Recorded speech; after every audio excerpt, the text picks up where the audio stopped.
వైకుంఠవాసా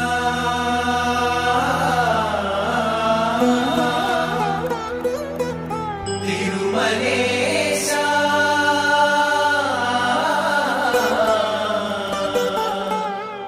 Karthika దీపోత్సవం